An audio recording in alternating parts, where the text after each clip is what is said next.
Your Steve Jones Show podcast is loading now. The Steve Jones Show podcast is sponsored by Sunbury Motors, North 4th Street in Sunbury, and Sunbury Motors Kia, routes 11 and 15 in Hummel's Wharf.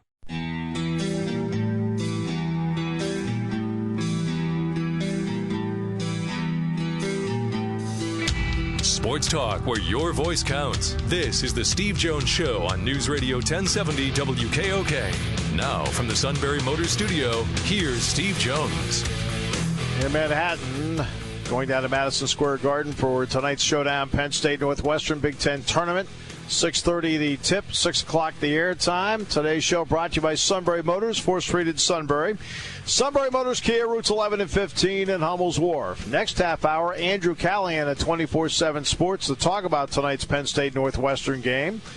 And in just a few moments, Jeff Byers on the Big Ten Wrestling Championships taking place in East Lansing at Michigan State. But first, Arkansas knocks off Auburn in our play-by-play call of the day. CJ across the timeline, 10 seconds. Nobody gets to shoot. They're going to bounce out the final seconds, and the Hogs, for the 4th time this year, have beaten a ranked team at Bud Walton Arena, and Auburn's going to have to wait till they get home and play South Carolina if they're going to clinch the SEC championship. Hogs win it tonight, 91-82, the senior night final. And it's a celebration of sorts tonight for the Razorbacks. Season not done, but it's fun to win on senior night, fun to win that last home game. And therein lies the issue for Arkansas. Did you hear him say they've had 4 wins against ranked teams at home? That's great. That is really great. Arkansas's problem is they don't have anything on the road to speak of. You do have to have that at some point. That is Arkansas's issue. Auburn's, by the way, very good, but not playing its best basketball down the stretch. That's our play-by-play call of the day. All right. Let's shift gears now from basketball. Our thanks to Joe Lenardi joining us in the previous half hour. Andrew Callahan, 24/7 Sports, in the next half hour. But let's shift gears now to wrestling. The Big Ten Championships taking place at the Breslin Center in East Lansing. The play-by-play voice of Penn State Wrestling, Jeff Byers, joining us. And, Jeff, I mean, I know a lot of people are looking forward to the showdown. Center Matt, you against the Purdue play-by-play guy. Thanks, Steve. All right. Jason Nolf, yay or nay? Yay. I'm not exactly sure how much yay we're going to get out of Jason. He will wrestle a match for sure, Steve. I think they're going to kind of see how it goes. Based on what I'm seeing in the room, I think Jason will wrestle the whole way through. That is what he wants. I think the coach is to be a little cautious here and make sure they have him as healthy as can be for the NCAA tournament. So he will definitely go one match. I think they're going to assess everything at that point. We may only see him in one match. That would be enough to get him qualified for nationals. And again, they'll go from there, but I'd say it's 50-50 right now that he wrestles through the tournament, and again, that's my guess at this point. Right, at minimum, he'd be a wild card anyway. I mean, because they're going to take him no matter what. Correct, yeah. He has to wrestle, as you remember last year with Nick Suriano. Yeah. You have to wrestle a bout. Now, Suriano wrestled a second, and then injury defaulted in his only match at the Big Ten tournament. That's not what's going to happen with Jason. He will wrestle a full match, is the expectation at the very least. Again, Jason is lobbying to go ahead and wrestle the whole tournament, and he looks very good in the room right now. He's been out a little bit. Is there an element of freshness to him? Yeah, I actually think that could work in his favor, Steve. I was worried about the conditioning, but he's actually been able to get on the bike a good bit, the Aerodyne, and so I don't think conditioning is an issue for him. And, yeah, I kind of think this time of the year, getting a little break and letting your body kind of rest up. And, Jason's at the stage of his career where all of these guys, as you get into your junior year in college, if you're wrestling all the way through, your body is going to have some bumps and bruises. It takes a toll on the body if you're wrestling year-round the way these guys are. So I actually think it may very well be a benefit in terms of Jason feeling good and having everything feeling maybe even better than what it has all season long. Has he done enough in the room to eliminate that initial fear that I might hurt it again when I go out there? Yeah, he has, Steve. I've watched him a couple of times, and that knee has been. It hasn't been bent against the joint. Obviously, you hope that never happens. But they have. He has had that knee grabbed or that leg grabbed, and the knee rolled on, and has looked fine. He's been bouncing up and down on it. So I don't think there's any fear on his part. Again, there is obviously some concern. It is an injury that he could re-injure it. I mean, it's not one of those where there's no chance of re-injuring it or doing further damage. So that's why the coaching staff right now is leaning toward wrestling him just the one bout at Big Tens. But Jason's a pretty savvy kid, and I think would know how to keep himself out of putting himself in a position where he could further damage it. Will they put a sleeve on it, or is he allowed to wrestle with a brace? Yeah, I think you are allowed to wrestle with a brace, and I'm of the understanding he hasn't really been wearing one in the room, but I believe the plan is to have him in a brace for the Big Ten tournament, again, just to stabilize the knee. Right. All right. Vincenzo Joseph, how important a tournament is this for him psychologically? Because he's been humming along, and suddenly there's a stumble. Yeah, I honestly, obviously he wants to win it, and I think it gets you in a great frame of mind if you do. But Vincenzo's the type of kid, Steve, the two times that he's been thrown to his back here, I mean, he had those incidents shaken off by the time he walked off the mat. He's just not a guy that lets his confidence get shaken. And really, I think we saw that last year when he won the national title after taking third at Big Ten. So, again, he wants to win these matches at the Big Tens. Obviously, you want to get as good a seeding as you can at these, but I really don't think it's critical for Vincenzo and his chances of winning the national title that he goes out and wins Big Tens. It would be better for him to do that than not. But he's not a kid that lets what's happened in the past, good or bad, really affect the way he goes about preparing for the next match or the next competition. And he went to his back because he was trying to do the big move. I mean, that's what it was. I mean, he felt like he had enough control in the match to try it. That's why he did it, and it just turned out he got wrong-footed. Yeah, and he is so comfortable in that position, and I think they're just making sure. And again, he's pretty savvy. I think he understands. It's fine to go for that move. Just make sure you have it. And he just didn't have his balance the first time.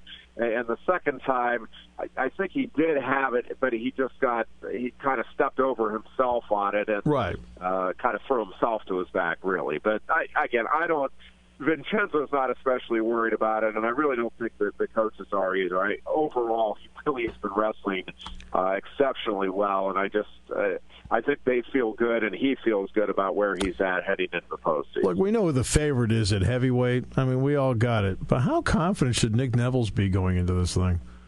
Yeah, I think very confident, Steve. I really do think Nick right now is wrestling the best he has in his career. I just think he has a real good feel now for what he needs to do to have success. And listen, Adam Kuhn and Kyle Snyder are unquestionably the two best heavyweights in the country this season. But I think if anybody is going to knock either of those guys off, Nick Nevels has as good a shot as anyone. And I think, barring an upset by Nevels, I really do think both at Big Tens and nationally, Nick Nevels can realistically think that third place is his, and I think it obviously opens up next year with both Kuhn and Snyder departing for Nevels to have a shot to win the national title next year. Again, he's going in with the idea of winning it this year. I think Kuhn and Snyder right now are just wrestling at a little different level. Between Hall, Rutherford, Nichols, we all know, and Bo Nickel, we all know what the heck, they're the favorites going in. What are the spots that you'd be concerned that Penn State would not be able to garner a lot of points? Yeah, I think 25 and 33 are still the areas of concern. I think Corey Keener, as a 6 seed, is seated appropriately. The top 8 go to nationals, so he should be, even with an upset loss somewhere, be in good shape to get to nationals, but might not count for a lot of points here at Big Tens. He's continuing to work. He's really got to have a good tournament on his mat wrestling, or ideally not have to worry about the mat wrestling and take control of things from the neutral position. And Carson Kuhn is kind of the great unknown here, Steve. Yeah. He's got a lot of talent. There's no question about that, and he's a fun kid to watch in the room right now.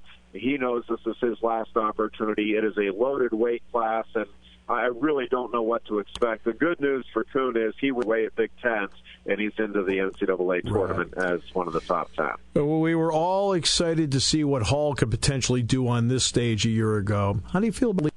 Yeah, I really like the way Nick's wrestling, Steve. And much like Hall, he just is a guy that has a lot of confidence in himself, a lot of belief in himself. I think the fact that he has seen the competition he has this season, has had a good feel from some of the top contenders in the country at his weight.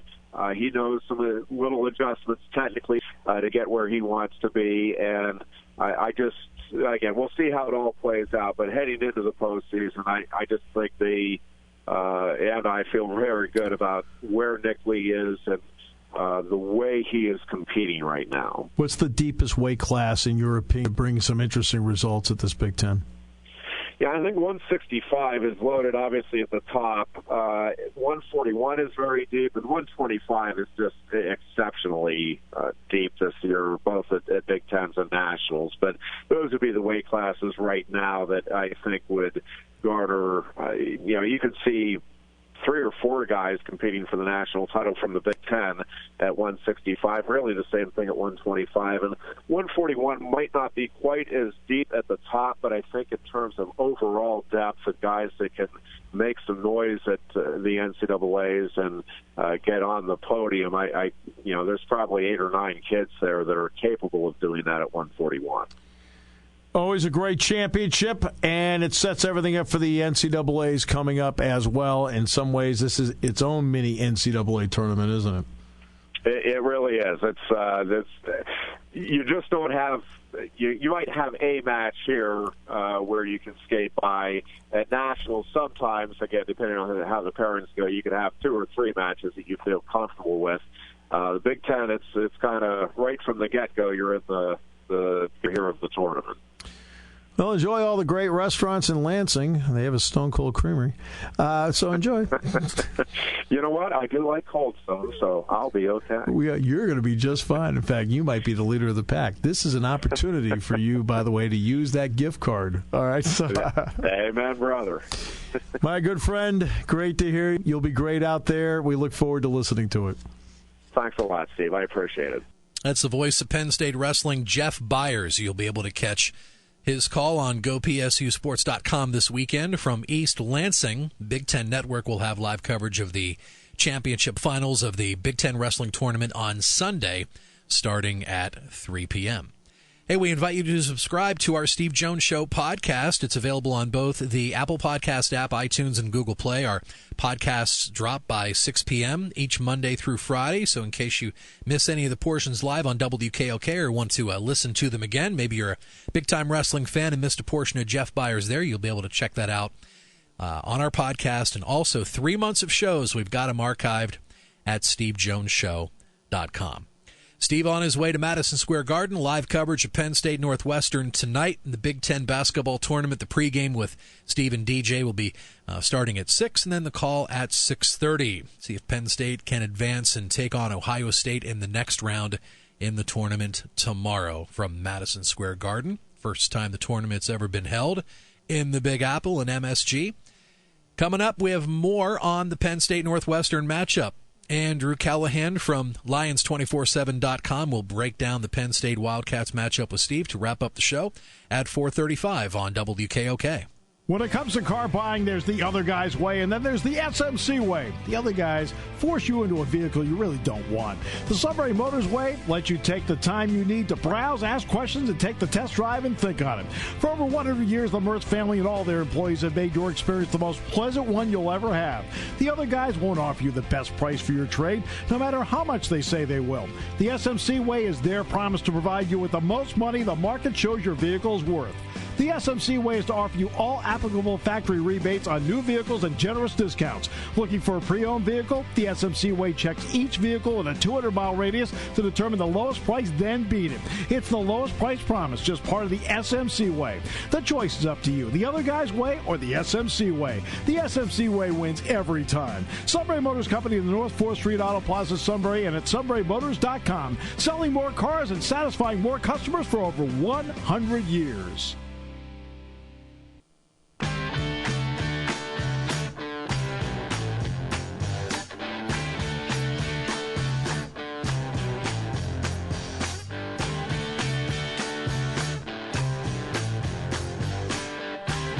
Steve Jones Show, News Radio 1070 WKOK, and Steve on his way to Madison Square Garden for tonight's Penn State Northwestern matchup. Airtime from the Garden will be at 6 here on WKOK, and play-by-play at 6:30 with Steve and Dick Girardi. Earlier today in the Big Ten basketball tournament, it was Wisconsin eliminating Maryland 59-54, and in progress as they are approaching the under-8 timeout in the second half, Michigan is trying to pull away from Iowa. Michigan is up 5, 56-51. Coming up tonight over on Eagle 107, live coverage of the Patriot League quarterfinals with the Bucknell Bison. They have the overall number 1 seed and home court advantage. Loyola eliminated Army on Tuesday night, so Loyola heads to Soika this evening to take on the Bison. Airtime will be 6:30 on the network over on Eagle 107 with Doug Birdsong and head coach Nathan Davis in the pregame, and Doug will have the call at 7. All 4 quarterfinal games will be playing at the same time tonight around the Patriot League. The other 3 are Lafayette at Colgate, Boston University at Lehigh, and Holy Cross at Navy. And Doug will, without a doubt, keep you up to date on all of those matchups this evening. Coming up in the next half hour, Andrew Callahan from Lions247.com, Penn State basketball, football analyst. Andrew breaks down tape, does a great job, and we'll get his thoughts on tonight's matchup with the Nittany Lions and Northwestern. Story that broke just after lunchtime today, a very sad one in the NFL. We have learned over the years and have followed the journey of Pro Football Hall of Famer Jim Kelly. He has been cancer-free for nearly 4 years. The Buffalo Bills and the Kelly family have released a statement this afternoon that Jim Kelly's cancer has returned. Kelly family releasing the statement this afternoon. Our family has faced many trials and triumphs throughout the years. You have blessed us with your prayers. We're asking for those prayers once again. The oral cancer we hoped it would be gone forever has returned. We're shocked and deeply saddened to receive this news. Jim says, I know God's with me. I continuously talk with the 4 F's, faith, family, friends, and fans. And with all of you by my side, we will fight and win this battle together, staying Kelly tough.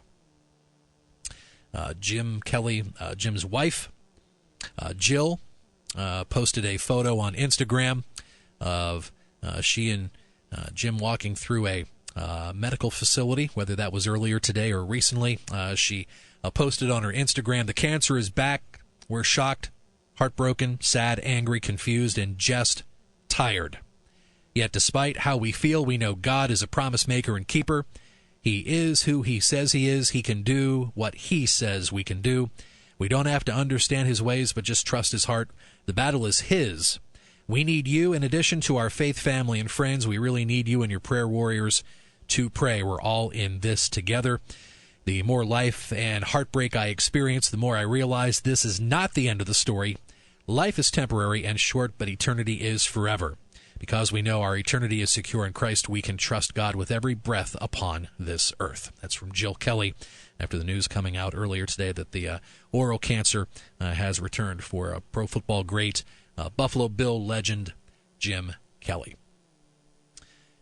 The NFL Combine, the Scouting Combine, continues in Indianapolis. By the way, Pittsburgh Steelers beat writer Jerry Dulac is in Indianapolis. He is scheduled to join us Monday here on the Steve Jones Show on WKOK. So we'll talk Steelers football free agency, and we'll also get a Scouting Combine recap from Jerry. Saquon Barkley, of course, he is in Indianapolis. spoke to the media earlier today. He will be on the field for his workout tomorrow. And a lot of NFL talent evaluators believe Barkley is the top prospect in this year's draft, and says he has no cause for concern if any of the NFL have-nots at the top of the draft board select him in April. And Barkley really said he didn't care where he went in the draft. He would keep his head down and give all that he could possibly give to the team that chooses him. Now, the Cleveland Browns have top 2 picks in the top 4. They've got number 1 and number 4 in the opening round to go with a 1-31 record over the past 2 seasons combined. Barkley says that it would be awesome, quote unquote, if Cleveland made him one of their picks. He says that's awesome, something bigger than you. You go to a team that obviously have been dealing with some rough years, but I think they're a couple of pieces away, have a lot of young talent, new offensive coordinator. You want to be part of something like that, something bigger than yourself, something you leave a legacy of being part of something special. So we are less than 2 months away from the draft. Scouting Combine continues through Monday. And we'll wrap up some pro football talk with Jerry Dulac on Monday, 4:06 here on the Steve Jones Show. And of course, you hear Jerry on the Steelers Radio Network pregame, 100.9 The Valley, your home for the Pittsburgh Steelers. Sunbury Motors, Ford, Lincoln, Hyundai in the North 4th Street Auto Plaza. Sunbury Motors, Kia on the Strip, routes 11 and 15 in Hummel's Wharf. Bottom of the hour we go. Next half hour, we'll have Steve's conversation with Andrew Callahan as they preview tonight's Penn State Northwestern tournament game from the Garden as we continue on News Radio 1070 WKOK. Taking your calls at 800-795-9565. This is the Steve Jones Show on News Radio 1070 WKOK. Now from the Sunbury Motors Studio, here's Steve Jones. Sean Carey with you on the Steve Jones Show. Steve on his way to Madison Square Garden, New York City, the first time ever. MSG hosting the 2018 Big Ten Men's Basketball Tournament. Penn State and Northwestern tonight, 7 versus 10 matchup. We'll have that for you here on News Radio 1070 WKOK. You'll also be able to listen to it on the WKOK app, the Penn State Sports Network, beginning at 6. Steve and Dick Girardi will have the call at 6:30. Penn State looking to advance to tomorrow's matchup against Ohio State. And there was Big Ten action earlier today in the tournament. Wisconsin, noon matchup against Maryland. The Badgers advance. Just a second, we'll have Andrew Callahan from Lions 24/7 break down tonight's matchup between Penn State and Northwestern. Quarterfinals will get rolling tomorrow. The top 4 seeds will finally hit the floor. And we'll see if Penn State can get out there, too, against Ohio State. Michigan has pulled away from Iowa 68-61, about 2 minutes left there. As we mentioned earlier, Wisconsin defeating Maryland 59-54. The nightcap tonight will be Rutgers and Indiana to wrap up the play today. So one matchup is set for tomorrow, high noon. It'll be Wisconsin against Michigan State, number 2 seed. Don't forget our Steve Jones Show podcast. Subscribe. You can find us on both Google Play and the Apple Podcast app and iTunes. We haven't done a sports bozo in a while, so I thought I'd throw this in. Mike Jeffcoat, a former Major League Baseball pitcher, now baseball coach, and he was fired for refusing to recruit Colorado players over weed laws, marijuana laws. And he's the baseball coach at Texas Wesleyan. He told an inquiring high school prospect in an email that he doesn't recruit players from the state of Colorado because they won't pass the school's drug tests. His words. And a story that ran in the Houston Chronicle confirmed Jeffcoat's email, which said, "Thanks for your interest in the program. Unfortunately, we're not recruiting players from Colorado. In the past, players from there had trouble passing our drug test. So we have made a decision not to take a chance on student athletes from that state. Best of luck wherever you decide to play." Well, every word that Jeffcoat typed in an email got him into more deeper trouble. He started out with quote-unquote players have had trouble passing our drug test. We have made a decision to not take a chance on student athletes in your state. Sounds kind of silly, though. But that recruit probably didn't even, well, obviously the recruit's got to be under 21, can't vote. But Texas Wesleyan went out of its way to say, no, school policies do not dictate that all kids from Colorado get excluded from recruiting calls. No way of a reflection of Texas Wesleyan University or our practices. So good to go for that kid putting a red flag on the head coach. So that could maybe qualifies as sports bozo of the day. I haven't thrown one of them in a while. You can always get in contact with us. Our email is stevejones@wkok.com. stevejones@wkok.com. On social media, too. Like us on Facebook. Follow us on Twitter. Twitter handle at SteveJonesPSU. We tweet out sports headlines, links to the podcast, and much more. Do that on Facebook as well. And, of course, our website, stevejonesshow.com. All right, Stephen, Dick Girardi tonight, Madison Square Garden, Penn State and Northwestern tip-off in about an hour and 50 minutes. They'll get the pregame going at 6.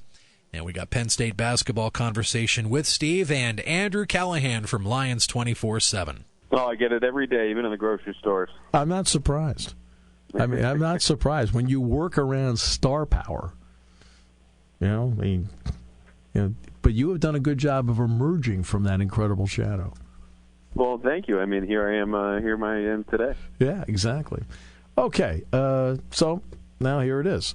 Time to play ball in the Big Ten tournament. Let's start with your thoughts on where you think this team is. I'll start with this. What did you think of the small lineup that was used in the second half? And you can't do it the entire 40 minutes, but what did you think of it? I think it was a smart move. I honestly thought, they jumped into it late in the first half, and that even then was probably a little bit late because you could tell early on whether it was Julian Moore, Satchel Pierce, or John Harra. They just weren't doing enough, and not only just doing enough in the offensive end, but hurting you defensively. Missed assignments all over the place. But when you went smaller, it was much more difficult for Nebraska to guard you. Not only did you have your next 5 best players on the floor when you take Mike Watkins out of that equation, you're able to press a little bit more, and you could get into that 3/4 court press, which led to easy buckets. So I think right now, if Mike Watkins is again out for Thursday, and any time moving forward, that small ball lineup is probably the best version of this Penn State team. Yeah, you're obviously at some point going to have to play somebody big in there because there's just only so many minutes these guys can play. But it's obvious the 6 guys that would be in a smaller lineup for them. What about the reemergence of Wheeler here down the stretch?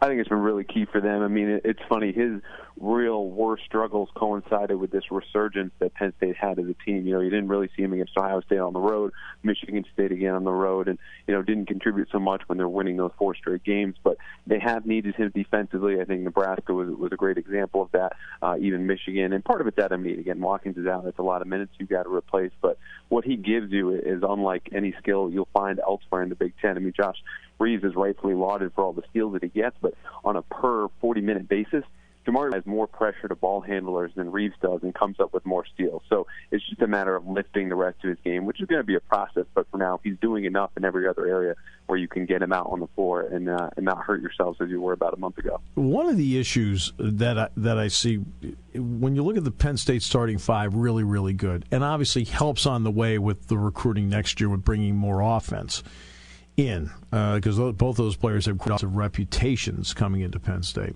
But when you remove one person from that starting lineup, I don't care whether it was Reeves or Watkins, it's been my sense that they're playing too often 4-on-5 offensively.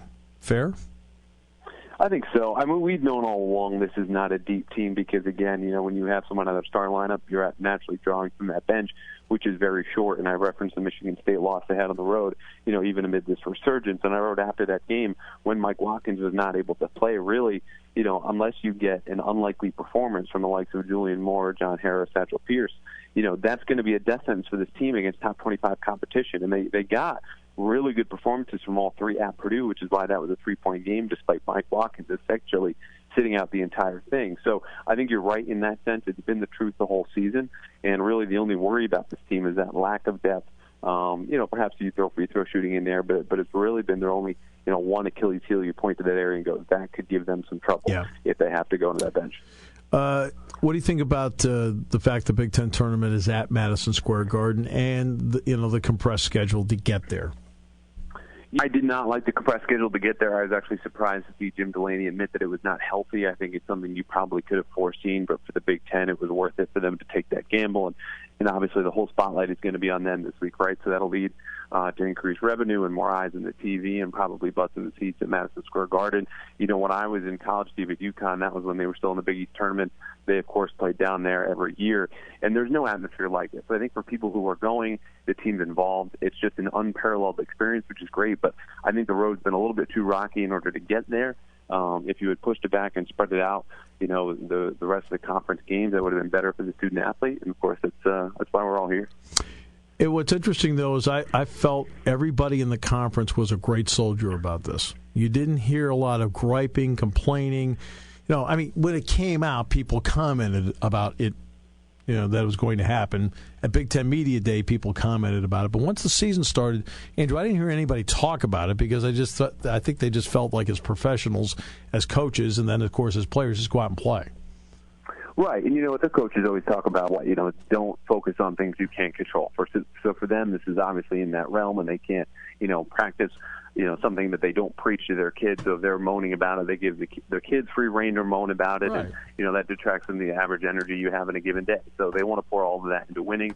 Had they come out, because again, like I said, when people, saw that they were going to do this, I mean, the consequences are pretty foreseeable. It's not like this was a surprise. The teams are a little bit more tired, nicked up, and the games were all crunched together. So, I think it was byproducts that were, perhaps a benefit. We're experimenting with the Friday night games, which you didn't see a whole lot of Sunday night. Maybe those ratings surprised a little bit because, of course, you got to play those nights if you're going to cut off a week of the season. But, they didn't complain about it. But if they did, I think they probably would have had every right to. Obviously, one at a time. Say Penn State does win on Thursday. They would then play Ohio State on Friday. You would now have the team with the least amount of rest in the tournament playing Sunday, Thursday against the team that has the most, because Ohio State had not played since Friday. Right, and it's, a top seed, too, which they can't predict it. I don't think anyone did at the beginning of the year that, Ohio State would be likely to grab one of the top four teams and have a double bye. So that part you can't avoid, but it's a real tough situation for Penn State again, and you're looking at Northwestern. I wrote about this yesterday. I don't think you can expect much from Mike Watkins at all Thursday or really in this Big Ten tournament, because let's say best case scenario he even comes back from what looks like a fairly serious knee injury. What's the likelihood of someone like him playing in a back-to-back? Not very good, or at least effectively. So not only is it just a rest component for everybody, but again, one of your top three players now who is playing hurt in the first place and then has to do that on even shorter rest, I think, it'd be a huge disadvantage. But of course, they're not going to use that as an excuse, and we've seen crazier things happen. And then there's the next part too. When you look at Northwestern, Scotty Lindsey had been slumping going into both of the games against Penn State and didn't really, he was okay in the second game. I think he was okay. I think he played decently in the second game. He's actually shooting the ball and playing really well here down the stretch. He is, too, and it's been important, too, with Vic Law being out. He's not going to play in there, their second leading scorer, who's a good shooter from three, and provide some length from them. Scotty Lindsey, it's always kind of that snake analogy that people go with in terms of where you start to cut things off from a defensive perspective. But, they've got some other guys that can hurt you. Of course, Brian McIntosh is in there. Pardon is going to be a problem on the glass for them. So, again, if you're Penn State and you're not going to have Mike Watkins, your focus has to be on the glass, not only just because Nebraska pounded you on the board, but the last time you saw Northwestern, they had 13 offensive rebounds. So they've got enough offensive threats, and Lindsey's going to be a problem, but, you can't focus on one in particular. You've got to get to the glass. And I think if they shut down, they're competitive on the boards, and they defend the three-point line well, because the guy who's coming off the bench instead of for Vic Law right now has been Gavin Skelly. He's another 39% three-point shooter. They should be fine. They're going to be favorites. They're more talented. I think they'll bounce back, but it'll really be that three-point line. And again, taking Lindsey and a couple of those other guys off the boards, that should do the trick. And by the way, if you're wondering about Bryant McIntosh, he's listed as questionable. He has said straight out he is playing. Right? Yes. And I don't expect anything less from him. I mean, this is a fabulous heart and soul guy. I mean, he really is. Yeah, he is, and sometimes that's difficult to quantify. You talk about heart soul guys or glue guys, but when you look at him, I mean, his assist rate is top 40 in the country. So that's a guy who's making everybody else on his team better in a quantifiable sense. So he's a player they're definitely going to miss, and questionable. I'm not surprised at all by that answer. That's a kid who's going to play regardless of circumstance. What do you think the keys are in this game? Well, I'll go back to what I was just saying. Again, it really harps on the fact that Mike Watkins has not been in there for Penn State. Right. When he's been missing, they get pounded on the boards against Nebraska. And last time they saw Northwestern, they did the same thing to them. So they got to secure the offensive glass, deny those easy buckets, and not rely on the simple fact of, again, we're more talented. We should win this game. But the one area where, again, I think Northwestern could surprise them is from distance. So those two areas, easy buckets, three-point shots, could get Northwestern back into this more quickly. And the other part is I think they'll be able to have some success with that press because, when you look at Northwestern, they're turning the ball over. They were second to worst in the Big Ten play this season in terms of their turnover percentage. So if they're playing small, they'll probably do that more often, and this could just be a happy coincidence. But, they should be able to apply pressure defensively, lead to easy buckets, and if they deny that from Northwestern and open looks from behind the perimeter, I really don't see why Penn State, even without Mike Watkins, should lose this game. And Vic Law, by the way, is probably Northwestern's best defender. I mean, and that for them, they've got to make up for having what they perceive to be as their best defender out of there. How important is it in this game to get to and play with the lead? I think it's extremely important. I mean, you always want to do that in any given game, but this should be a pro-Penn State crowd.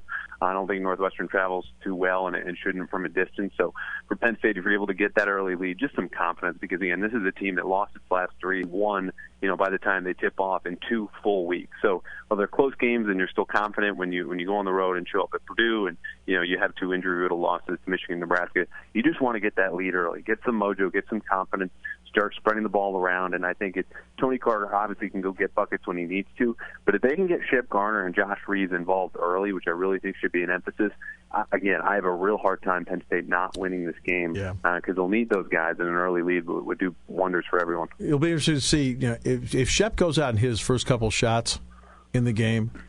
Remember, he has shot the ball really well in the 2 games he has played in Madison Square Garden already. So if he hits the first couple right away, that might be an indication that, boy, I love this place. No doubt. And I was there last year when they played against St. John's, which, of course, has no real carryover connection to the game. But 92 points says enough as it is, and he was absolutely unstoppable. Going back to, I think it was 6 or 9 that he was there, and I asked him post-game, like, this is the best you've played offensively since you've been at Penn State? He was like, probably. I don't want to say that just yet, but they ran the Johnnies out of their own building. Yeah. It's a big stage, and I think just like when Tony Carr went off near the Barclays Center against Texas A&M and Pitt, I think those are 2 guys that the higher the stage, the better they play. Yeah, so we'll find out about that. The fact that it's at the Garden, I assume you'll be there, right? Yes. Yeah. How important has it been for them to get this tournament back east? Because if it's in Chicago or Indianapolis, you're probably not going to be there. So last year and this year, you've been able to go. What kind of feel has that been able to give you as a reporter for what you're looking at in this conference and in terms of the talent level? It's interesting. I think from the Big Ten's perspective, they would love this to be kind of a welcoming party for Rutgers and Maryland, which, Rutgers, of course, have been the bottom of the conference for football and men's basketball. Now you've got a chance to play closer to home, presumably have a pro crowd. Maryland's actually a little bit closer than state colleges to Madison Square Garden, so you're trying to lift up those schools. As a whole, I'm not sure how much there's a benefit. Obviously, it helps a little bit for Penn State. I think ultimately, where it matters, of course, is going to be on the floor. And the veteran teams, the ones that you see at the top seeds, it's not going to affect them. They're there because they've won road games. But, for the Big Ten as a whole, they'd love to get more to that New York market and playing, in the world's most famous arena in a week where no one else is having a conference tournament. I think is a great first step. But we have to see how it plays out because, of course, there's still big games in college hoops elsewhere this week. Oh, exactly. But I'm talking about for you personally. To get there and see, I'm talking about you being there. Because, look, if it's in Chicago, you're probably not there. And because it's been in D.C. and New York the last 2 years, the budget says you can go. So what kind of benefit has that been for you to see something like this firsthand? Oh, sure. I mean, I enjoy it. Like I said, I used to go to the Garden every year as a student, which was a real luxury that I had, and kind of growing up in journalism, and it's been fun. Our budget still isn't great. It definitely helps having, friends in those cities, D.C. and New York, to be with and stay with. Right. But, like I said, it's an old experience, and it doesn't take a whole lot to even see that whether you're watching on TV or there. So it's tremendous. I mean, of course, I would want any basketball tournament, frankly, to be played at Madison Square Garden. I think you could probably put a couple arenas in there, but if you're looking for atmosphere and history, you can't beat it. Andrew, thanks so much. I really look forward to seeing you there. Yeah, it'll be a blast. We'll see you then, Steve. That's Andrew Callahan from Lions247.com, Penn State basketball writer. He'll be in the Garden tonight watching it, and we'll be catching it here on WKOK. Penn State and Northwestern tip-off at 6:30. The network with Steve and Dick Girardi will crank up in just over an hour from now. Got a nail-biter going on currently now in the Garden. Iowa was able to come back and tie Michigan 67-67 as they are now in overtime. They were able to wipe out a 6-point deficit at the under 4 timeouts. So we'll see if Michigan can survive and move into the tournament quarterfinals tomorrow in the Garden, which will kick off at noon with Wisconsin and Michigan State. Steve back in an hour for Penn State basketball. Thanks for listening to today's Steve Jones Show, brought to you by Sunbury Motors. Sunbury Motors, Ford, Lincoln, Hyundai in the North 4th Street Auto Plaza, Sunbury, and Sunbury Motors Kia on the Strip, routes 11 and 15 in Hummel's Wharf on WKOK. When it comes to car buying, there's the other guy's way, and then there's the SMC way. The other guys force you into a vehicle you really don't want. The Sunbury Motors way lets you take the time you need to browse, ask questions, and take the test drive and think on it. For over 100 years, the Mertz family and all their employees have made your experience the most pleasant one you'll ever have.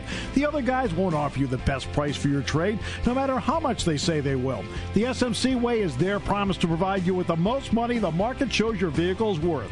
The SMC way is to offer you all applicable factory rebates on new vehicles and generous discounts. Looking for a pre-owned vehicle? The SMC way checks each vehicle in a 200-mile radius to determine the lowest price, then beat it. It's the lowest price promise, just part of the SMC way. The choice is up to you. The other guy's way or the SMC way. The SMC way wins every time. Sunbury Motors Company in the North 4th Street Auto Plaza, Sunbury, and at sunburymotors.com. Selling more cars and satisfying more customers for over 100 years. Your station for news, weather, business, and CBS Sports Radio. News Radio 1070 WKOK Sunbury and on WKOK.com.